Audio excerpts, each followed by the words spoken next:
Hello and welcome to another mentor episode of Prime Time. And I'm so happy this time that I've been able to get yet another professional from a completely different sphere of life, one that actually I'm very close to and passionate about, that is filmmaking. So we have the wonderfully talented cinematographer, director of photography, Neha Parthi with us. Neha is somebody I've known for a while. She graduated from the Film and Television Institute in Pune, the very well known and respected FTI. And then she started working in films as a cinematographer. She has now already gathered a rather enviable roster and a portfolio of work, which includes some iconic and very popular digital shows like Four More Shots, some lovely ad films, and also a growing repertoire of feature films as director of photography. Most recently, she's just coming off of having been the cinematographer on Rashmi Rocket, which we're all really looking forward to. So it's a complete privilege to have Neha with me in conversation. Welcome, Neha. Thank you. Thank you. The pleasure is on mine to be here. Wonderful. So let's get straight into it, Neha. Tell us about your childhood years, your growing up years. Where were they? What were they like? I come from a naval background. My dad served in the Navy for about 27 years. And just being from the naval background, there was a lot of exposure that one got pretty early on in life. We traveled quite a bit. We moved around between cities. We were in Bombay and then Vizag and then Delhi. What I'm also trying to get a sense of, and very few grown-ups also know this perhaps, for no fault of theirs, unless you've been familiar with filmmaking or been on a set and had some exposure, there are certain intricacies and details of being a cinematographer that many people wouldn't even be aware of. So, Absolutely. for those who aren't, let me just quickly share that the cinematographer is the person who's in charge of shooting a particular piece of work. And therefore, that particular individual, unlike a lot of other functions on a film set, curiously and interestingly enough, is, in my view, and correct me if I'm wrong, Neha, one of those key functions where your left brain and right brain are required equally. You have to be very creative, and at the same time, you have to be very, very scientific and methodical in your approach for different reasons, because you have to realize a director's vision cinematically. And then when you're doing your lighting, etc., you have to also be, reasonably good at math and calculating things. So I'm also trying to get a sense of, were you creatively inclined growing up? Pretty early on in school, I knew that it was the creative field, and a field that would make me meet and interact with new people was something that I was going to sort of follow through in life. Right when I got out of school, mass communication was coming up. And Delhi University had started a course. It was just 1 year old then. I signed up for that and I managed to get through. It was a competitive exam. In that course sort of encompassed, advertising and journalism and filmmaking. It sort of touched upon everything. And in due course, during the whole process, I realized that filmmaking interested me, and the whole idea of creating images from scratch is what took my fancy. And then I did a course in photography simultaneously while I was in college. So tell us a little bit about how the decision to apply to the FTII came about. There's absolutely nobody in my family who comes from the film fraternity. There's like far and beyond, there's nobody who had ever been a part of the film industry. While I was sort of researching after college on what might be a possibility, like, one would hear about FTI, but it was no big deal for me. Like, it was like, okay, it's FTI, it's a film school. So I'd sort of researched, and what I did discover then was that FTI was one of the premier institutes in the country. And I said, okay, why don't I give it a shot? They were in that year starting a new course, which was supposed to be a 1-year course in television. Okay. And what I did was technically electronic cinematography. Okay. Who was to know that everything was going to go that way after that? So, so I sort of applied on a whim at that point. I didn't know what this world encompassed. I didn't, like I said, we were a primarily Bollywood viewing family. Right. And eventually when I got into FTI, it sort of just my horizons sort of widened, and it gave me a whole worldview of what there is in cinema. And I mean, I'm going to ask you more in detail about your experience while at FTII, but two right. key questions come to my mind before that. Mm-hmm. Number one, is it fair to say that it was your photography courses or course that you did that then primarily took you to explore in that region more, and that's why you applied for an electronic cinematography course?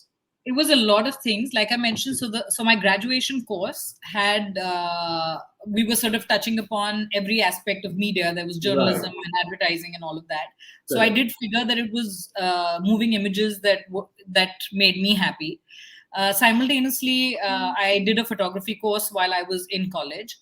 Also, in my first year of college, I started doing a part-time job at a media company that was Mhm. creating non-fiction stuff for Singapore and Malaysia.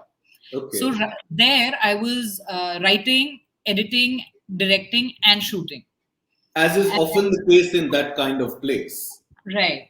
Yeah. And soon enough, I knew that writing and editing were out of the window, because again, they were things that of course, you're working in tandem with people, but it is a Yeah, very but individual process at the end of the day. they're very solo pursuits. They're very Yeah, lonesome jobs. yeah. So working in isolation doesn't work for me. So it was basically, trial and error, and so I went through went through the roles to sort of figure what was working, what wasn't working for me. So writing and editing were out, and directing, who knows where life takes you. But cinematography was something that just absolutely made me happy. Okay. Um, the other question I had before we sort of moved on, and because, like I shared off camera also, that these interviews or this series of interviews is something I always hope young people watch. Now, a lot of youngsters who want to go into a so called alternative career, and this would be top of that list, face a lot of resistance and problems on the home front. And there's a lot of convincing that is required by a lot of these young people to sort of convince their parents that this is a viable, legitimate career choice and that they should be allowed to study and work in that particular sphere. Did you face any such thing? Did it require any convincing on your part vis-a-vis your parents, or being a naval child? Was it okay whatever you decided? Honestly, for me, the fact that being a naval kid sort of did ease out the path for me, because my parents had traveled enough, they'd seen the world, they were not averse with me trying out something new. But having said that, when I was moving to Bombay, so my dad was okay till I did my graduation, and then I decided to go to Pune for 1 year and do my film course. But when I wanted to come to Bombay, because he figured I'll go to FTI and then I'll come to Delhi and I'll do news, because Right. Delhi is big for news.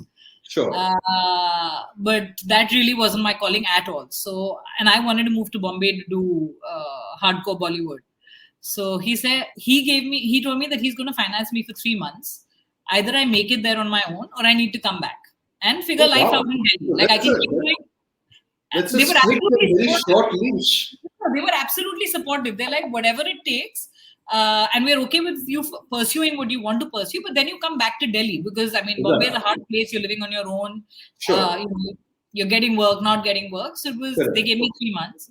Yeah. Well, luckily for me, in about a month and a half, I got this gig, which it was like a new show that was coming on. It was a comedy show when reality television was just coming in, and I got a job as an operator for just 2 weeks, I made enough money to survive for the next 4 months. Okay. So, well, then after that, I would Well, meet after people. that, we'll come to later. Now, let's go back in time a little bit and talk us through a little bit of in detail about the FTI experience, because again, there are so many youngsters who read these names, FTII and National School of Drama, but there is a certain image that we lay people or young students who haven't been to these institutions have. and they would love to know from a person like you who's been through the grind what that experience is like, good and bad. So, like I mentioned, I was absolutely unaware of how big FTII was. I mean, I knew, it's like one of those things, IIT is big, IIM is big, but you don't understand what it's going to do to you and how it's going to change your life.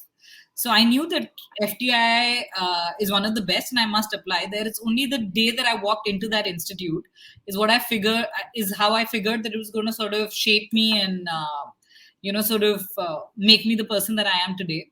In our opening ceremony, the first day that our induction ceremony, the director said that we are not going to teach you, you're going to learn. Mm-hmm. We are not here to teach you, you're going to learn. Sure. Wonderful. So basically, what it does is it just gives you a platform and it just opens out the world to you in terms of, self-discovery. Just the books that are available there, the movies that they show you. But over and above that, how the people come together to sort of make films, and then when you watch a film, there's discussions, you're dissecting it down to the last bit. So there's so much to learn there. And so, like I mentioned, I joined there for the 1-year course in television. We were called TV Ka Tuchas then. And like film was big, and they were working on film cameras, we were working on beta cams and stuff. But I, in that 1 year, did not leave a single opportunity to be on anyone's set. That was any shoot that was happening at that point. Okay. So I would just sort of, make sure, and if there was a film shoot happening for a song or a sequence or whatever, I would just go there and assist. So in the 1 year that I was there, I sort of juiced my time and made the most of it. Right. But having said that, there were a lot of people who people had attempted to get there like about 2 or 3 times and then managed to get there. So it is a big deal, and it's a huge. I mean, it's a place that molds you beautifully. So. I mean, again, the film industry is such that film school may or may not work. There are all sorts of permutations and combinations. But to me, it's definitely, it's my foundation. So you get out of FTII. Would you consider that you had a sort of chip on your shoulder? Did you feel that, oh my God, I'm this hotshot graduate from the FTII and now I'm going to cruise into Bombay and conquer the film industry? Honestly not. So basically, I was pretty sure what does happen in the institute, of course, is that you've sort of done your experiments, you've tried things, so it sort of makes you braver for the world, but to face the real world. But what happens is that what happened with me was that I chose to assist. So I graduated, and then I started assisting a DOP called Ravi K. Chandran. Yes, I was going to ask you about that in also a little bit more in detail, because that's sort of the time that we met, and I always wondered how does again a young aspirant, somebody who's very passionate, who's reasonably well qualified, go about soliciting that kind of a job position? That's an interesting one. I'll get to that. So then I worked with Ravi K. Chandran for 5 years and on about 7 features and tons of ads and stuff. And eventually broke out on my own in 2010. And getting back to how does one get out and get in touch with these people. So I was actually, when I came to Bombay, I was like a headless chicken. I said, I want to work with the best people in the industry. And I would just randomly call people and say, okay, I want to come and be on your set. So some DPs willingly said, okay, come hang. We're not paying you. You can come and observe what is happening. Right. And in the course of things, I realized that what I needed to do was make a list of the top 3 people that I want to work with. Mm-hmm. And irrespective of whether, I mean, I could have gotten jobs with a lot of people, like, people who had graduated before me from FTI, graduates and stuff. Sure. But I sort of needed to know who I want to work with.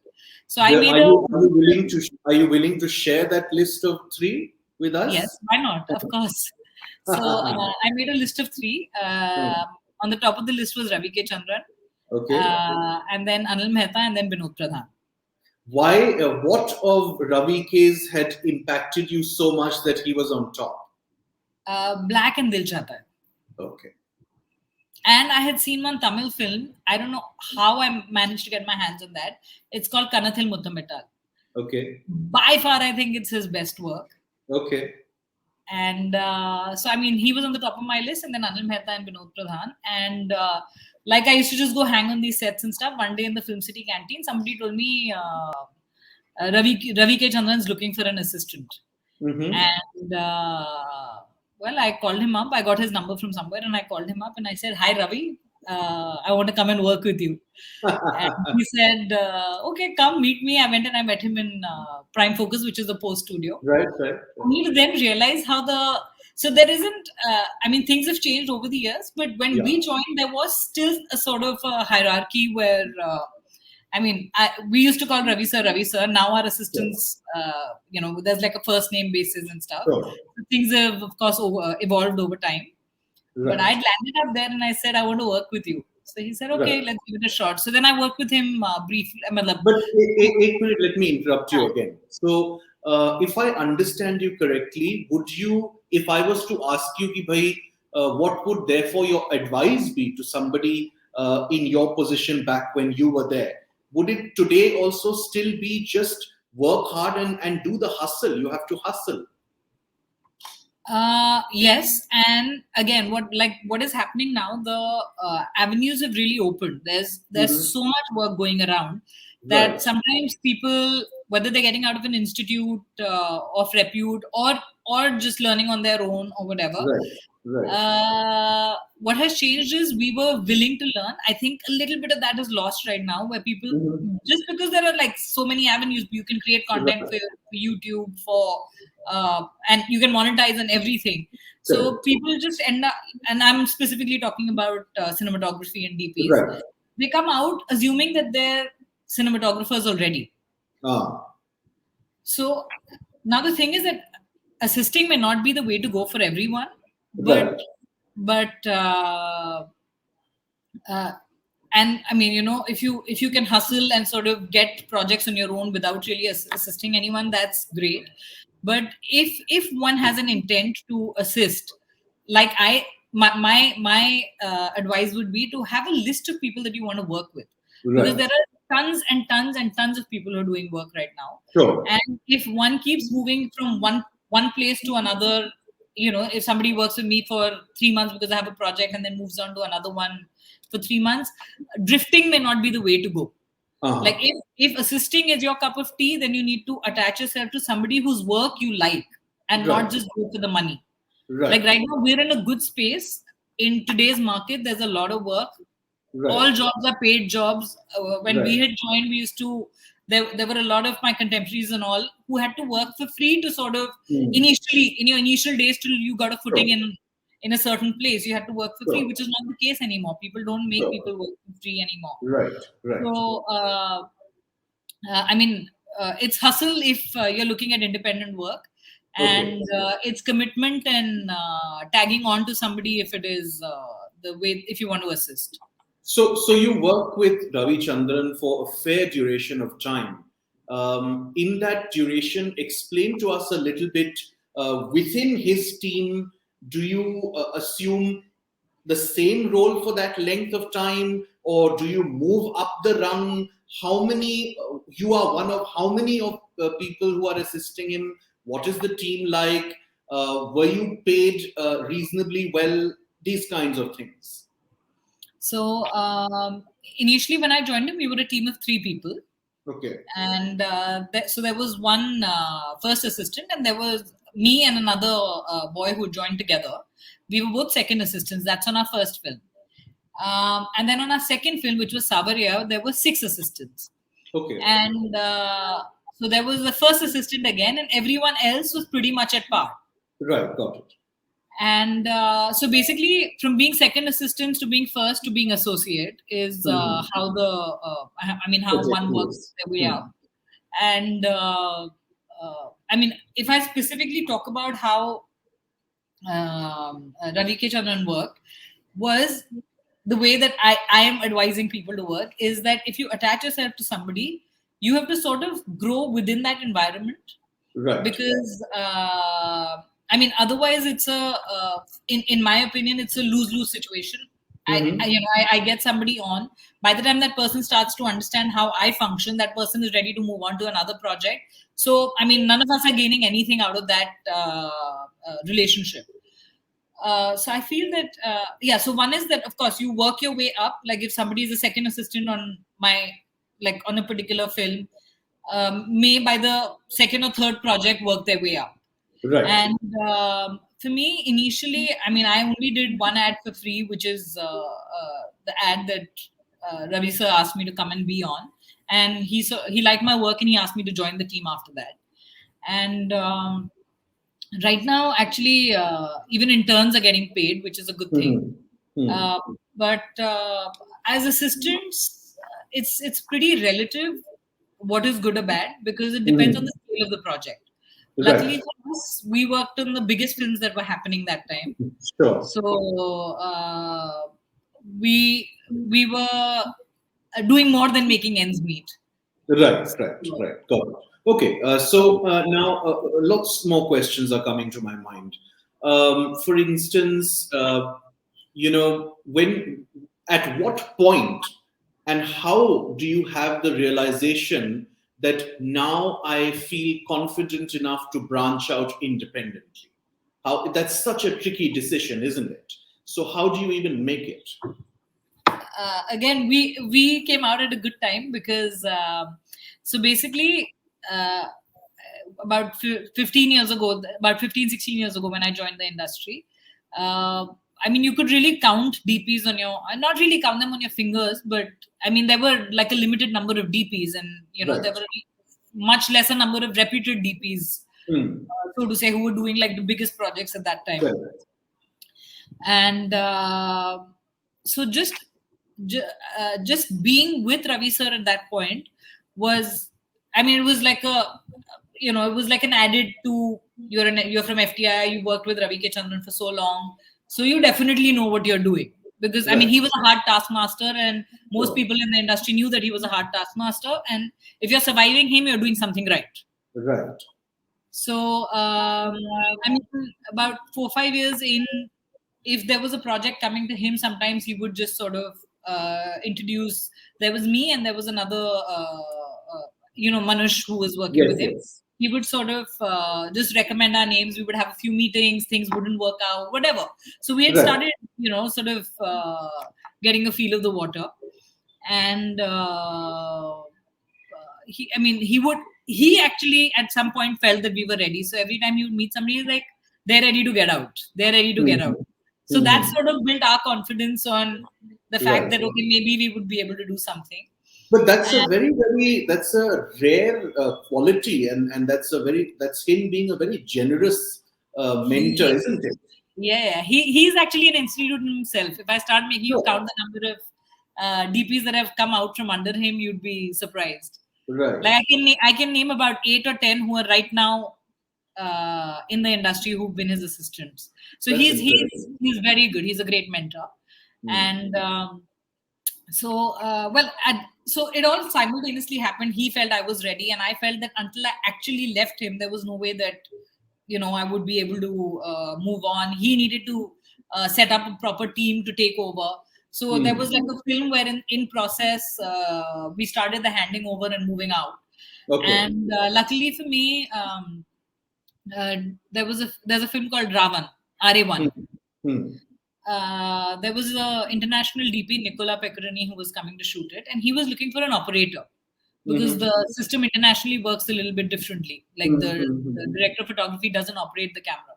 So he was looking for an operator, and it seemed like the right thing for me to do then, because actually what happens is assistants, there's a lot of logistics that you're handling. You're doing a lot of lighting. You get your hands on the camera when there's action and songs, and more than a single camera in our Indian system, because the director of Sure. photography otherwise operates himself.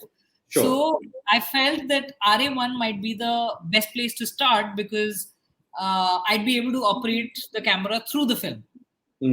So I mean, it was like one step led to another. So it was, by the time I finished RA1, I was like, okay, I can light, I can shoot, I'm ready to go. Wonderful. And Okay, yeah, and that's when I got a call from Yashraj for their Y Films division. Yeah. And I did Mujhse Friendship Karoge.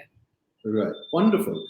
Two questions are streaming into my head, no pun intended. One is that obviously your FTI education, by your own admission, had a profound impact on you. And then equally, if not more, was your stint with Ravi. Again, for young aspiring filmmakers, cinematographers, directors of photography, how important is it to receive an education, a technical education, academically? Or is it not important? Because again, this is that age-old debate, especially, I suppose, when it comes to the arts and things like music and painting and filmmaking, where there's one school of thought that always says that, hey, listen, all this education and all is not required. Start working as early as possible. Where do you stand on this? Okay, I'm a bit torn on this, because I personally took the route where one studied, then assisted, and then moved on. But you know, I've had friends who've sort of quit a running profession, like have been engineers who've quit and become DPs and have started directing. So it's really, there's no one straight path to it. Right. If one was to ask me for my personal opinion, it would be going to film school sort of gives you a direction. And sometimes when you're in film school, you discover a lot more and your exposure increases, because like in regular life, we sort of know there's a director, there's a cameraman, there's somebody who's doing sound, but you don't really know what it entails. And if you go to film school, you sort of get an overview of what all each specialization has in store.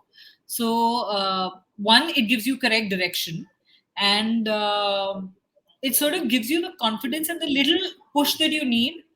Plus, the second thing is that when you come into the industry, if you've come with a little bit of education, it's easier for you to get hired as an assistant. Like it's like one step forward Right. in terms of getting hired as an assistant, or even getting independent, smaller independent work. Right. Okay, fair enough. And I can't possibly let you go without asking you, because again, this is also based on my own observation from the little time that I spent in film and a large number of years that I spent in the media in general. What has been your experience, and try and be brutally honest here, what has been your experience in this profession being a woman? Has it been harder? And if yes, in what ways? And what are the kind of challenges you've faced, and how have you dealt with them? So to begin with, I was living in a pond. I mean, being from the naval background, the boys and girls were given equal opportunities.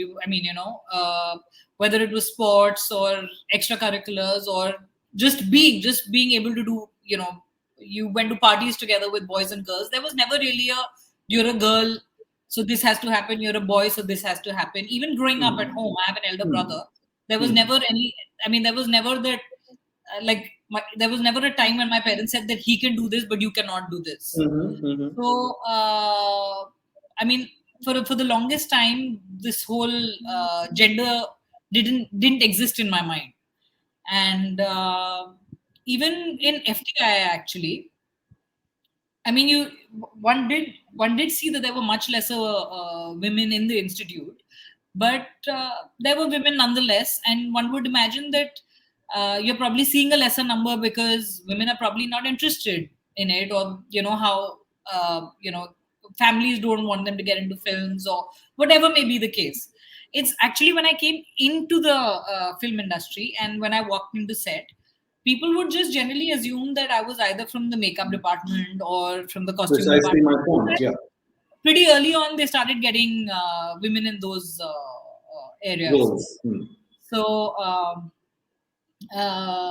initially, when I started, I think like I could count about 4 or 5 women who were in the industry that time. Barring, I mean, I don't know who else was assisting while I was assisting. But in terms of people who had sort of made space for themselves, there was Fawzia Fatima and Priya Seth and Deepthi Gupta. They were actually the only 3 names that I knew of women who were DPs.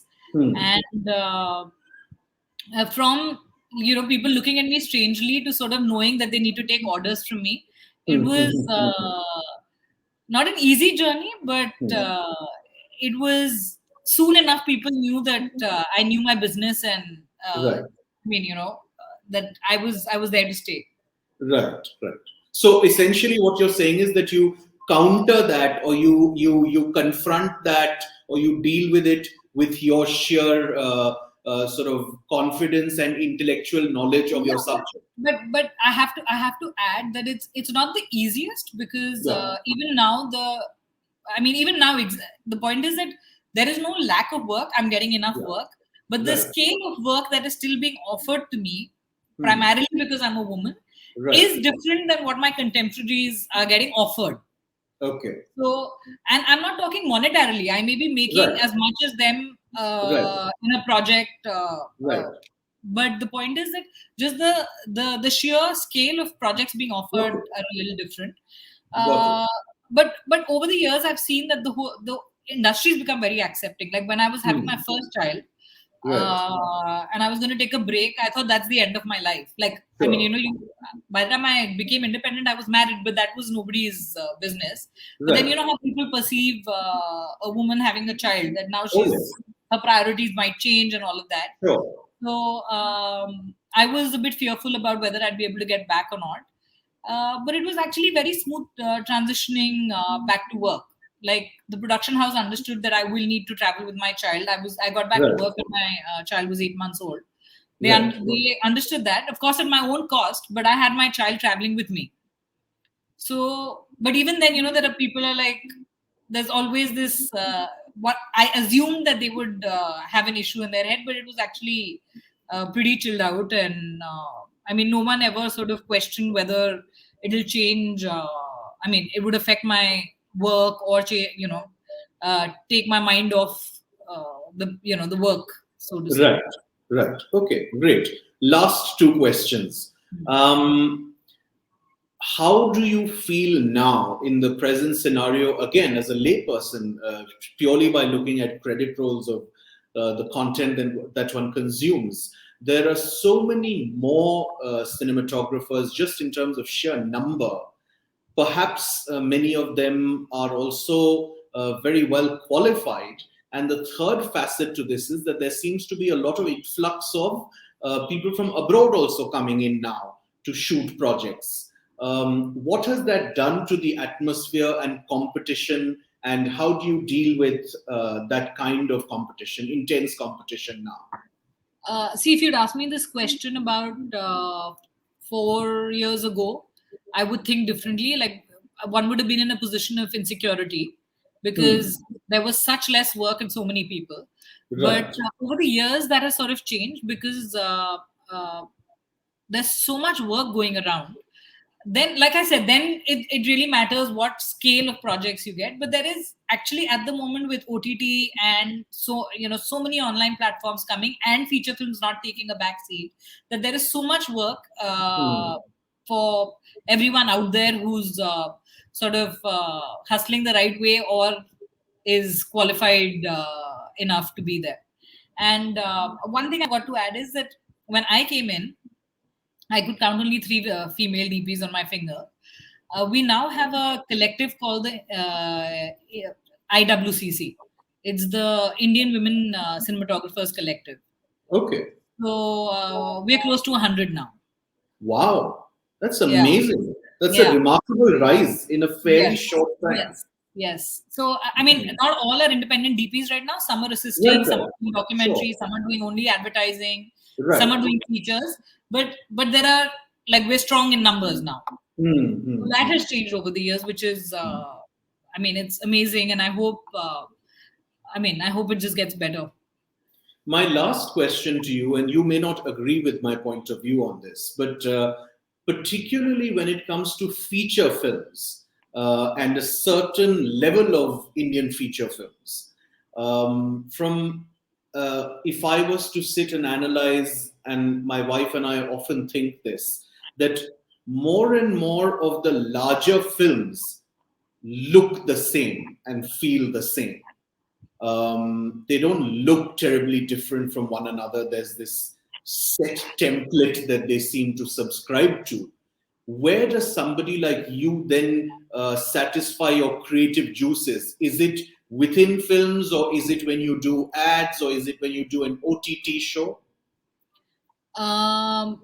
So you have to sort of find, like, for me, if you see my films itself, out of the 10 features that I might have done, 6 look pretty similar and 4 would stand out. Like Waiting was shot on with Right. like a basic lighting setup, and Sure. it's really And real. it's almost entirely in the hospital. So Yes. yeah. And I mean, if you look at the regular commercial films like Badrinath Ki Dulhaniya, Humpty Sharma Ki Dulhaniya, they do follow a certain template where your actors always need to look glamorous, they always need to look right. There's never a time when you can't see their faces. So, one needs to get that right for a project like that. Then Mujhse Friendship Karoge is actually between the two. It's a commercial project, yet it's a young story, so you need to remain fluid and all of that. Right. So it's within projects you find your, you manage to get your creative satisfaction on, what you'd like to do and stuff. Like Rashmi Rocket is a sports film. Right. At certain days we had 5 cameras with us. So, Wow. you were just shooting, getting the right moments in the spot. Right. So it's you just have to find exciting moments, things that keep you going project after project. Got it. Fair enough. That's a good. I thought you were going to give me a diplomatic answer, but that makes sense. Absolutely. Last question. What does Neha Parthi look for when she is getting on board an assistant onto her team? So the first and foremost is commitment, because drifters just don't work for me. And I've actually worked with assistants who do not come from film school as well. Mm-hmm. But then, having said that, they do come with a little prior experience of either having done some independent stuff on their own or work with somebody else. But I think commitment towards the work and the willingness to continue studying and upping their game Right. is required, because technology is changing every day. So if somebody is not the sorts who's reading or upping their game or watching enough stuff, might get boring too soon. Okay. And anything in the offing that you are at liberty to share with us? Not at the moment. I'm on a break till the end of the year because I've just had my second baby. Okay, all right. Okay. So I only get back to work early next year. Okay, great. Okay, wonderful. It's been absolutely lovely chatting. I know I'd said 20 minutes and I've taken double the time, but thank you very, very much. Thank you so much. You've given us a lot of food for thought, and it's been great chatting. All the best with motherhood. All the best for you to get back to work, and thank you so much. Thanks so much, Karthik. I'll see you.